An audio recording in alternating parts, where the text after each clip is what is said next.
peace.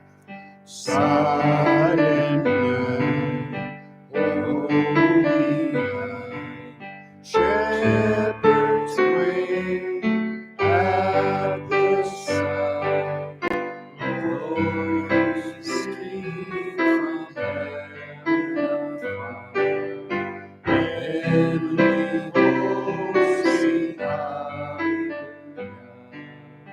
Christ the Savior is born. Christ the Savior is born. Silent night, holy night, love's pure light.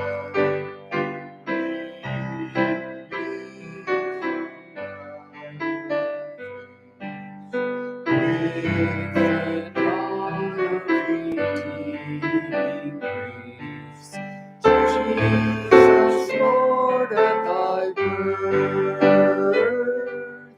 Jesus, Lord, at thy birth. Thank you for your singing this morning. You may be seated.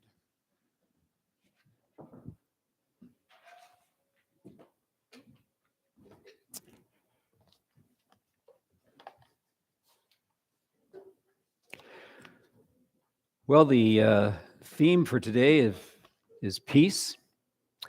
And the topic we're going to speak on this morning is the way to peace. And the Bible has a lot to say about peace. And, certainly peace is something that we long for many times. And right now, it's not so peaceful with all those snowmobiles roaring around the track out there. You can hear that going on. But that's just providing some background for us here as we have our service. Nonetheless, I hope they have a good time, and I hope they all get kept safe. Yep. We all long for peace in our own lives. Did you know that in the Canadian Constitution, we don't have a constitution like the United States, but in the Canadian, the forming act, the British North America Act of 1867, when Canada was formed as a nation, says that the government is established to maintain peace, order, and good government. Those three things. In the United States, it's all about life, liberty, and the pursuit of happiness, right? Every country has kind of its own goals and purposes. So in Canada, it's peace, order, and good government. And we all long for peace. I mean, if there's no peace, you can't operate. That's true in marriages as well. I heard of husband and wife who were known as having this very peaceful marriage. And one day, the husband, he was out with some friends, and they were talking about their relationships with their wives. And he says, "Well, my wife and I, we've never had an argument. Total peace in our marriage." He said, "Well, how do you do that?" He said, "Well, she takes care of all the small decisions, and I take care of all the big decisions." And that was the agreement at the outset. We just decide whether this is a small issue or a big issue, and then she takes care of the small ones, I take care of the big ones. The guy says, "Oh, really? So what kinds of decisions does she take care of? Like, what are some small decisions?" "Well, she decides where we live, what kind of a house we buy. She decides what car we buy. She decides where I go to work. She decides where the kids go to school," all those things. And these guys look at us and say, "Those aren't small decisions. Those are big decisions." He said, "Well, if those are small decisions, what are the big decisions that you weigh in on?" He said, "Well, I get to make the decisions regarding Canada's trade with China, and what we should do about the Ukraine, and whether or not we should. Those are my decisions. Those are big decisions." So I guess that's one way. Did I not say that right? That's one way of keeping peace in the relationship. At any rate, peace is something that we all need and we long for and we desire to have. And the angel, when the angel came to the shepherds, what was the message the angel said to the shepherds? I bring you good tidings of great joy, which will be for all the people, and peace on earth, goodwill toward men. That's God's desire for us. It's his desire for us to have peace. Peace. And he is the one who brings peace. And it's interesting how that phrase, peace on earth, goodwill toward men, how that phrase has kind of worked its way into the English language, right? Every beauty pageant, the winner, what's your top wish? Well, peace on earth, that's the one thing. What was that movie by Sandra Bullock was in? Miss Congeniality. Yeah, that's right. Yeah. And she kind of makes a joke about wishing for world peace at the end of all of that. Well, world peace is something that we all wish we could have, yes. But as I heard one person say this week, if you had the choice between world peace, if you could decide, you can have world peace or all of the money that Bill Gates has, what color Ferrari would you buy? So, yeah, that would be a tough choice. But peace is certainly obviously something that we desire. And we're going to look at two passages of Scripture this morning. The main one is in Micah chapter 4 and 5. And Micah is kind of towards the end of the Old Testament there. And we're also going to look at Leviticus. So you might want to turn to Micah first and put your finger in there. And that'll be, where we're going to go to. But first of all, I want to start out with the book of Leviticus. And Leviticus is an amazing book. There's a lot of instructions in Leviticus about keeping the law. And Leviticus was written for the children of Israel, was given to the Israelites just before they went into the promised land. So they've been wandering through the desert for 40 years. Now it's time to go into the promised land. And God is saying, this is the law. This is the law that I want you to keep when you go into the land. And so Leviticus is full of lots of laws. But also, Leviticus has these wonderful little sections in there that talk about, that have just these wonderful expressions of liberty and peace and freedom and relationships and so on. And did you know that in the U.S., if you wander around the buildings in Washington, D.C., the government buildings, the mall and the Washington Monument and Abraham Lincoln Monument and so on, that almost all of these, of course, have inscriptions. They have inscriptions on them. And there's a lot of inscriptions that are taken straight out of the Bible. And the inscription, for example, on the Liberty Bell, the Liberty Bell from Philadelphia, was "Let liberty ring throughout the land," and it's taken from the book of Leviticus. And actually, of all of these scriptural inscriptions in all of these government buildings throughout Washington, D.C., the majority, 70% of those inscriptions are taken out of the book of Leviticus. And yet, how many of us read the book of Leviticus? It's a tough book to read, and there's a lot of detail in there. But isn't it interesting that so many of those inscriptions on those government buildings are taken from this book? Well, in Leviticus chapter 26,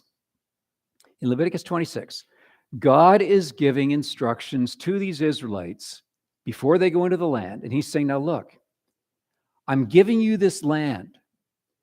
It's your land. Now, it's not going to be for free. They have to work at it. And we know that there was a lot of struggle before they were able to finally take over that land for themselves. But he says, I'm giving you this land. This is the promised land. It's for you to live in and to enjoy and to thrive in. But as in any situation, when somebody is going to give you something, there are some conditions attached. There are some conditions that need to be fulfilled. And, when the bank says to you, we're going to give you $300,000 so that you can purchase that house. Now, there's a few conditions attached, obviously. We want you to live in that house. We want you to enjoy that place. We want you to build up your equity. We will all these things.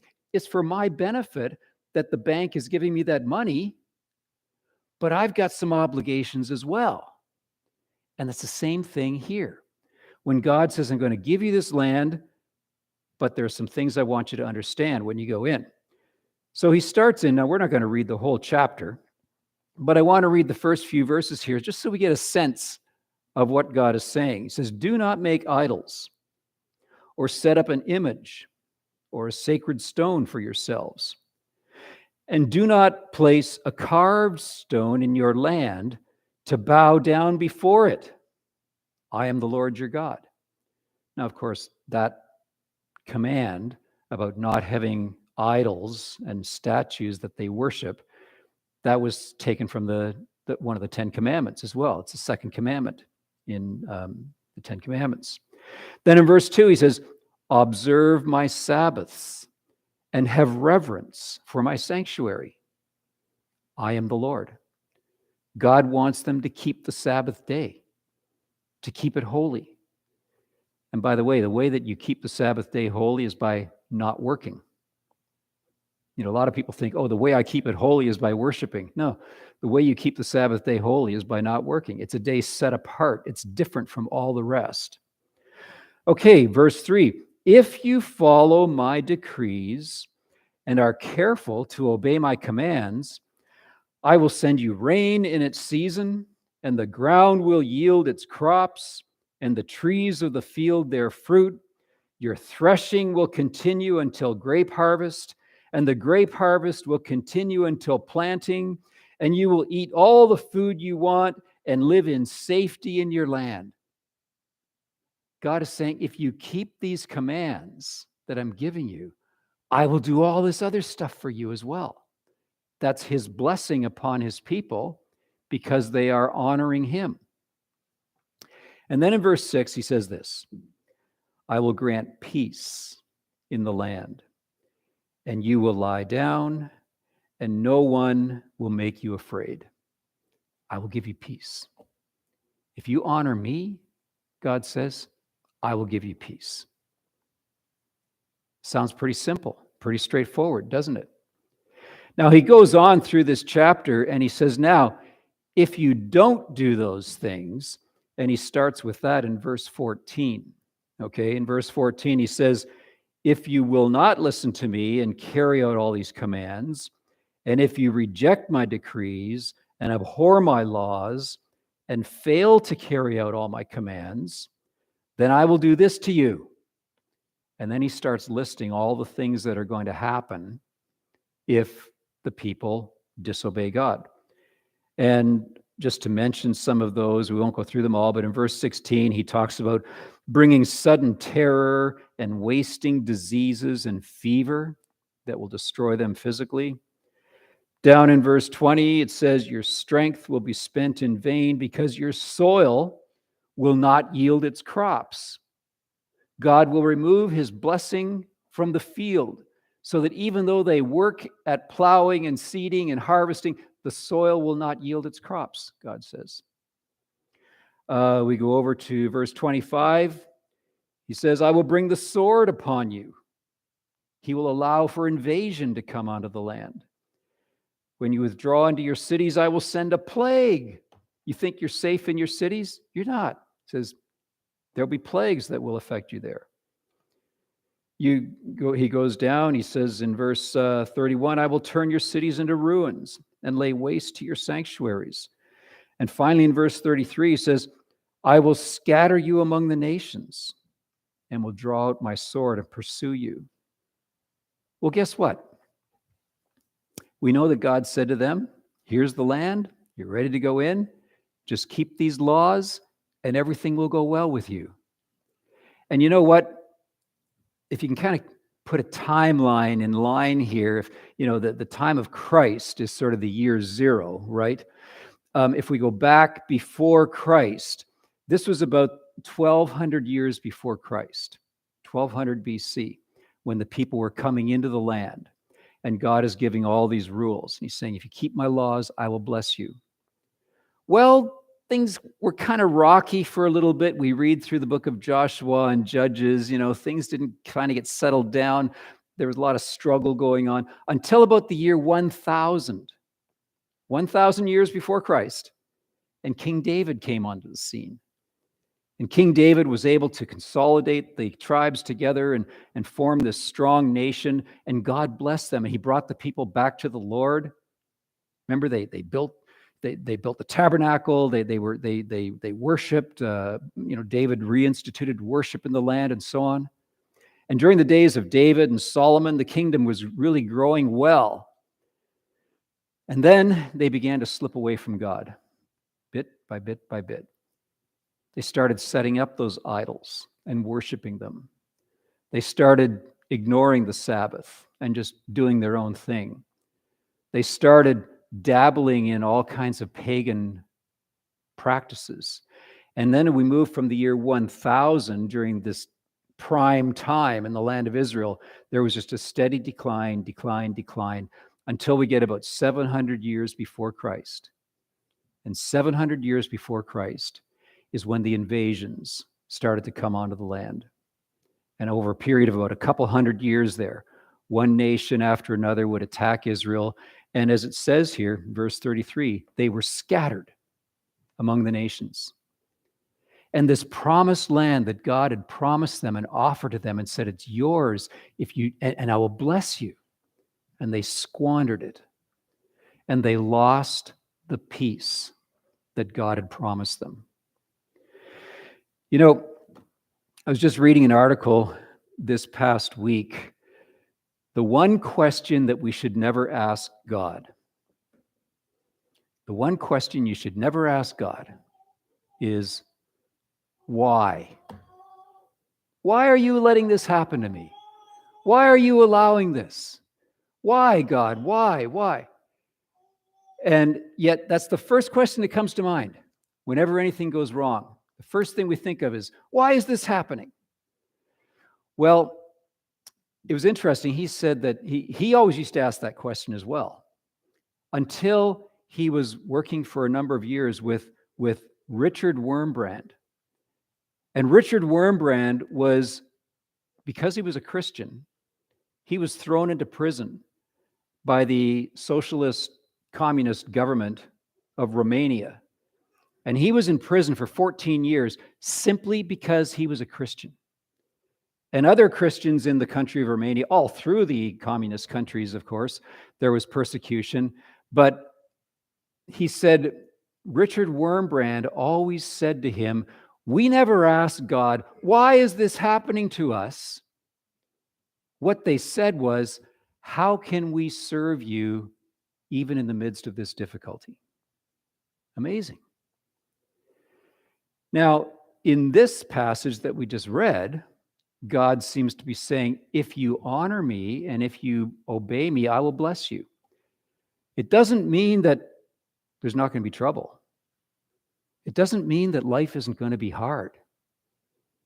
But it does mean that if we honor God and if we serve him with all of our heart, he will bless us, even in the midst of difficulty and even in the midst of trouble. As we look at the history of Israel, they didn't obey God. They didn't honor him. They suffered. They were scattered throughout the nations, and their land became an empty land.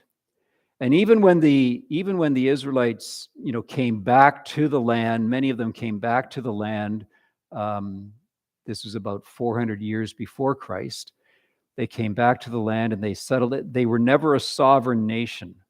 They were never again the nation of Israel until 1948.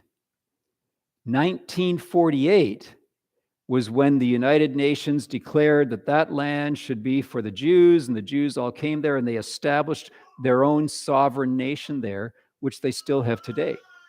Amazing, isn't it? That there was one time a sovereign nation of Israel that was established by David and the other kings, and then it got destroyed, and then it was never a sovereign nation again until 1948, when God fulfilled prophecy in bringing the Jews back to the land.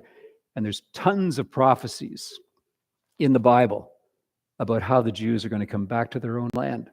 Well, they finally now today are able to live in the land and have peace.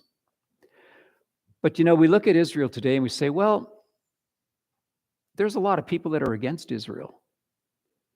Even today, the nation of Iran is trying to develop nuclear weapons. You know why? Because the Ayatollah has said, we want to destroy Israel. That's what he said. That's his sole purpose of developing nuclear weapons, so that he can destroy Israel and wipe them off the face of the map. So while Israel is a country that you can go to today, I've been there a couple times, and it's a wonderful country to enjoy, yet there is still this threat of war that's hanging over them. So we know that even though we've got this nation that God has promised and said, if you follow me and obey me, I'll give you peace, yet there's still difficulties. There's still going to be war and strife and problems that come. Now, this is where we turn to Micah chapter 4, and where I had you turn it at the beginning. So Micah chapter 4. And what God is saying here to the Israelites, to the Jews, through his prophet Micah, he's saying to them, look, times are tough. This is a difficult time. You've been uprooted from your land. Now they've come back to their land, but that's still not the peaceful, strong nation that they long for, that God has promised them. But Micah says, don't worry. He says, the time is coming when God is going to establish his people again in this land, and it's going to be a land of peace and prosperity and justice and righteousness. It's coming. And he says in chapter 4, he says, in the last days. Are we in the last days today? We're getting pretty close. We are in the last days. The Bible says many times the last days. When the Bible talks about the last days, you have to think of it this way, that the prophets were looking down thousands of years of history, okay? And there's a whole bunch of things that they could see happening down there in that end time of history. Those were the last days to the prophets. We are in the last days, but we're not yet in these last days, okay? It's like saying the month of December, the 31 days in December are the last days of 2022, right? But we're not yet in the last days of December. We're in the last days of the year, but there's still a few more days to come. We're living in the last days today. We know that. The Bible has said that many times, but there's still more to come. So Micah says, in those last days, the mountain of the Lord's temple will be established as chief among the mountains. When the prophets would talk about the mountains, the mountains was an image of world powers. So you got the mountain of the United States, and you got the mountain of Russia, and you got the mountain of China, and so on. But in the last days, there's going to be one mountain that rises up above all those other mountains, and that's the mountain of the Lord's temple. God's mountain is going to be higher than all the other mountains. It says it will be raised above the hills. The hills are just the little countries, Think of some little countries that are out there. Those are the hills. And peoples will stream to it. People are going to stream to this mountain of the Lord. You know why? Because it's the best one. It's the best one. They can see it with their eyes. This is the best place to be. You know, today, there's immigration and there's refugees and there's movement of peoples all around the world. And it's very interesting. You know, we hear a lot of stuff in the news today and in the media about how terrible the United States is and how wicked they are and how oppressive they are and how racist they are and how bigoted they are and how, on and on and on and on. Guess what? The number one country in the world is that everybody else wants to come to: the United States. Why? Because there's freedom there, there's prosperity, and for whatever you might think is bad about the United States, those people are living in poverty and oppression and war and famine and disease and mud and dirt, and they look at the United States, they say, that's where we want to go. And interesting, isn't it, how all kinds of people are flowing into the U.S. There's not a lot of people flowing to these other nations. And that's what it's saying here. Peoples are going to stream to it. In the last days, God's nation is going to be there. He's going to establish his will, his rule on earth. And people are going to say, that's what we want. And they're going to flow to that. Many nations will come. Verse 2, it says, many nations will come and say, come, let us go up to the mountain of the Lord, to the house of the God of Jacob. He will teach us his ways, so that we may walk in his paths. His ways are good, they're going to say. Look at the, if we go back to Leviticus there, right? And God says, if you follow my ways, I will bless you with all these things. Well, in those last days, God is going to bless people who follow his ways. And everybody else is going to see that and say, man, we got to go and we got to learn that for ourselves as well. And so he says he will teach us, we'll go to him, so he will teach us his ways. It says the law will go out from Zion, the word of the Lord from Jerusalem. Verse 3, he will judge between many peoples and will settle disputes for strong nations far and wide. And now, this verse, you've probably heard this before. They will beat their swords into plowshares and their spears into pruning hooks. Nation will not take up sword against nation, nor will they train for war anymore. You know what that is? Peace. That's peace. When these nations say, you know what? If we just follow the way of the Lord, if we all do that, we don't have to worry about, whether or not we have this or that or the other thing. We can get rid of all of our weaponry. Just think of how many, I was reading something about the billions of dollars that is in the United States now, the trillions of dollars that are spent every year in weaponry. Imagine if all that money was able to be diverted to other things, to social causes and to community development and drilling wells in Africa, whatever. Imagine if all that could be done. And we read here that that's what's going to happen in these last days. He says in verse 4, every man will sit under his own vine and under his own fig tree, and no one will make them afraid, for the Lord Almighty has spoken. That image, that description there, every man sitting under his own vine and under his own fig tree, it's kind of a neat image, isn't it? Just sitting back under your tree, picking your teeth, whatever it is that you do underneath the shade of the tree, sipping on your cool drink, whatever. It's a picture that happens many times in the prophets. That picture pops up several times if you read through the prophets. It's a picture of prosperity and peace. I've got time to just sit back and relax and enjoy life. Can't enjoy life if you live in eastern Ukraine today. There's war going on there. There's bombs dropping. Nobody's sitting under the vine of their fig tree there, just enjoying life. They're scrambling around just trying to find a jug of water that they can drink.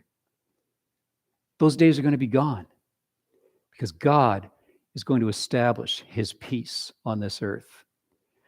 And that message of the angel, back to those shepherds, peace, goodwill toward men.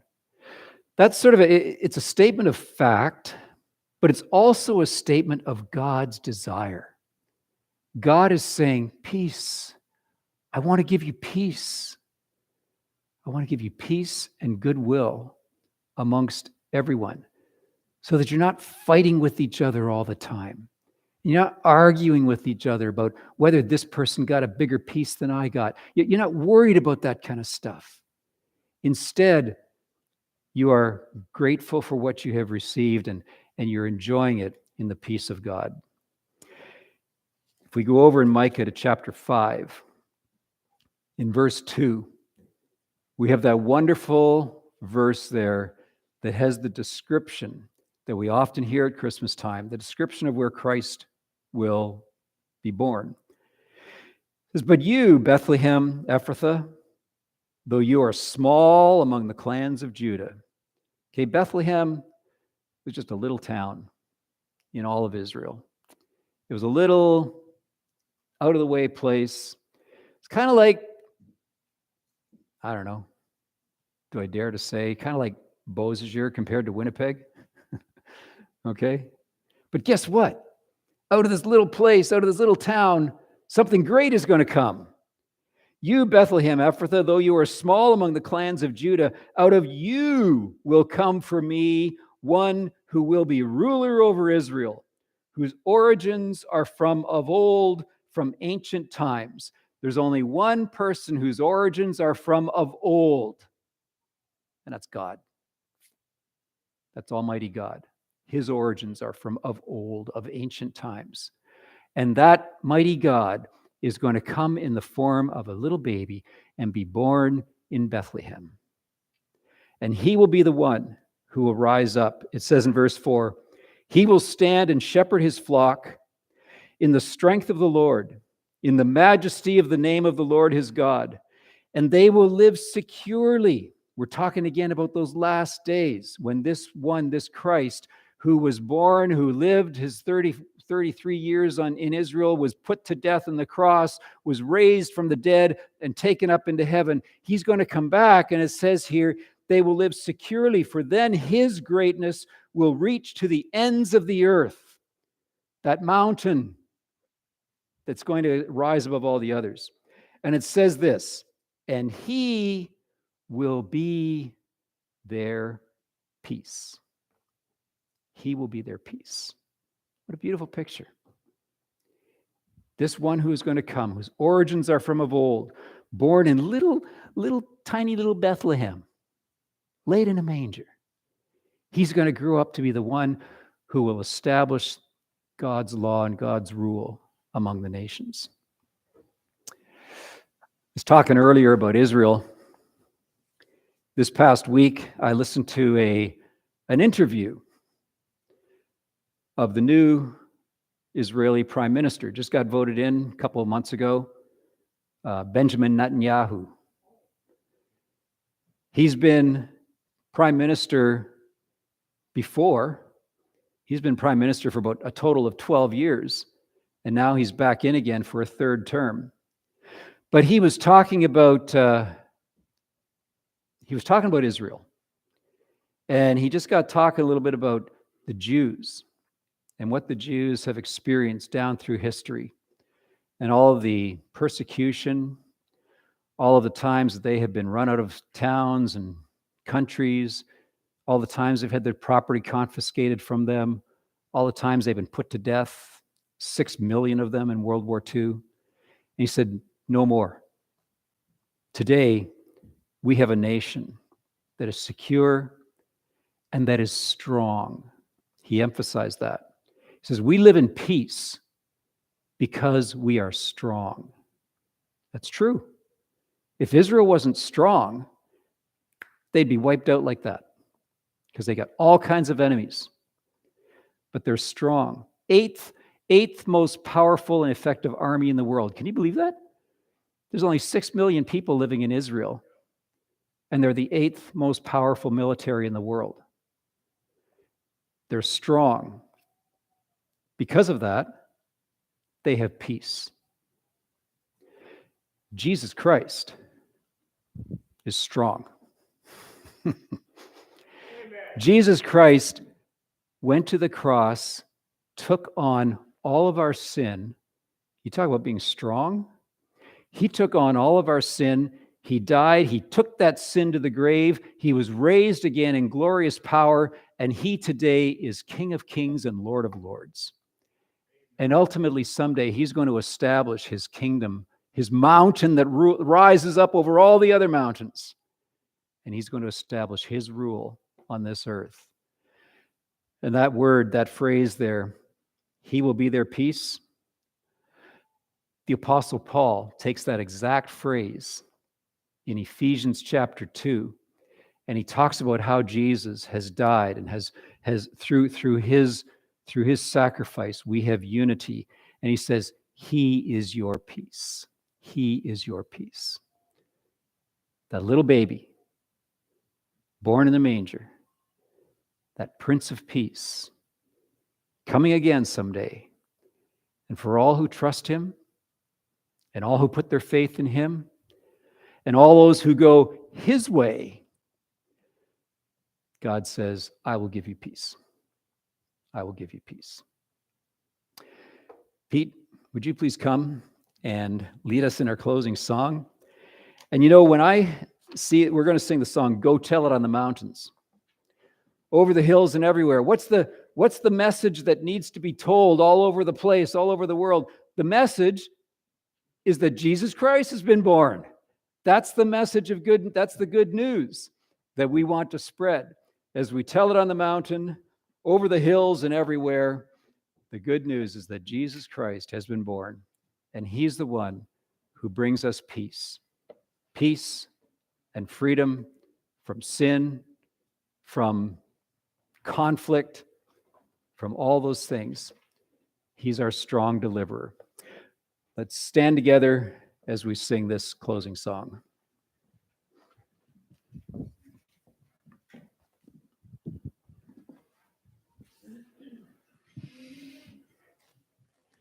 Okay, it's 550 in our songbooks. Go Tell It on the Mountain.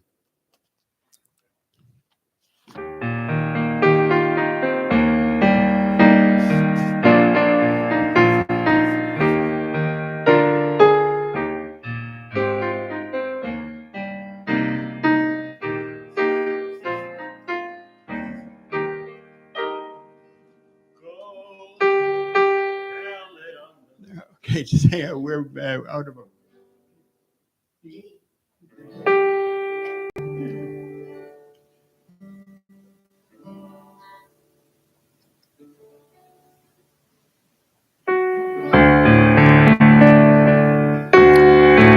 Tell it on the mountain,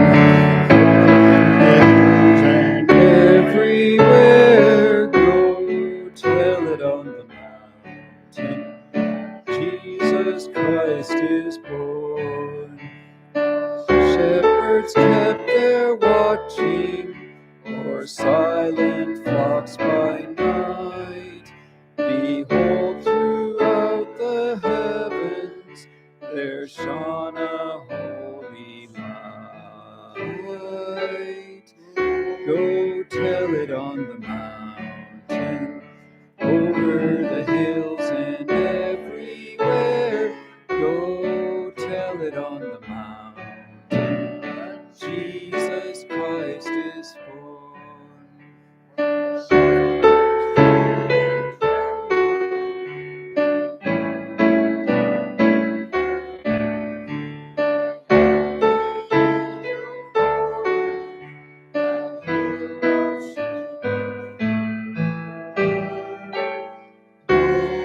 Tell it on the mountain, over the hills and everywhere. Go tell it on the mountain, that Jesus Christ is born.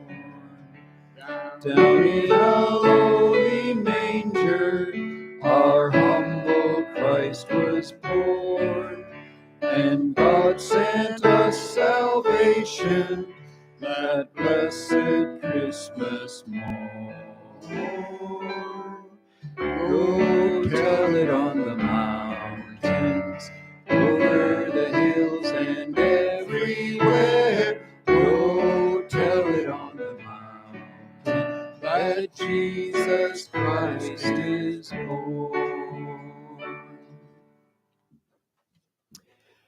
I love that benediction from the book of Numbers that says, "Now the Lord bless you and keep you. The Lord lift up his face upon you and be gracious unto you. The Lord turn his countenance upon you and give you peace." Amen.